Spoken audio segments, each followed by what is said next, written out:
goor dambe oo xalay ayaa waxaa bartamaha magaalada Nairobi ka dhacay qarax loo adeegsaday bam gacanta laga tuuro kaas oo geystay dhaawaca 14 qof oo rayida. qaraxa ayaa la beegsaday bar lagu caweeyo xilli dambe oo fidnimadii xalay waxaana la sheegay inuu baxsaday qofkii bamka tuuray. Cusbitaalka weyn ee Kenyatta National Hospital ayaa la geeyay 14 qof oo dhaawaca iyadoona 3 kamid ah dhaawacoodu uu halis yahay.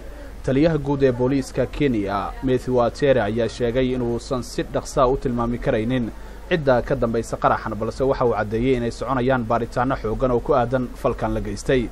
Atere ayaa ka sheegay shir jaraa'id uu qabtay Isniinta maanta in qaraxa uu dhacay 7:15 daqiiqo saqdi dhexe xilligaas oo xilli dambe marka la eego waqtiga magaalada Nairobi. 20 qof ayaa ku sugnaa gudaha baarka uu ka dhacay qaraxa 3 kamid ah dadka dhaawacmay ayaa waxa soo gaaray dhaawac culus ayuu yiri Atere. sidoo kale waxa uu intaasi ku daray Atere in booliisku ay si weyn horeyba u adkeeyeen ammaanka goobaha muhiimka ah ee wadankan sida hoteelada, buudooyinka iyo waliba goobaha shidaalka.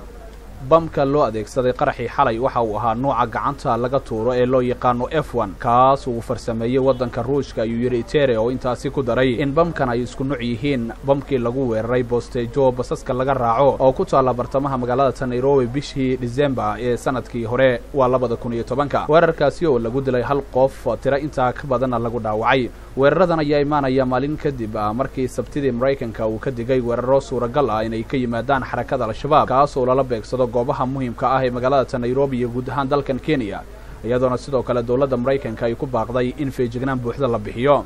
bishii June ee sanadkii hore ayaa waxaa 3 bam oo nooca gacanta laga tuuro loo adeegsaday goob siyaasadeed oo ku taala magaalada Nairobi kaas oo lagu dilay 6 qof isla markaana dad kale ay ku dhaawacmeen. isla sanadkii hore bishii December ayaa weerar bam loo adeegsaday waxaa ku dhintay 2 askari oo Kenyan halka mid kalena lagu dhaawacay.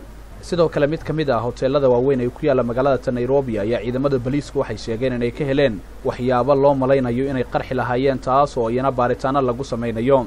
guud ahaan dareenka xaafadda Isli ayaa maanta caadi kadib qaraxan xalay dhacay oo ku soo beegmay maalmo kadib galitaanka ciidamada Kenya ee gudaha Soomaaliya iyo waliba hanjabaadii xarakada Al-Shabaab ay ahayd in weeraro ay ka geysan doonaan gudaha dalkan Kenya. Maxamed Cusmaan Xabiib, Royal 24 TV, Nairobi.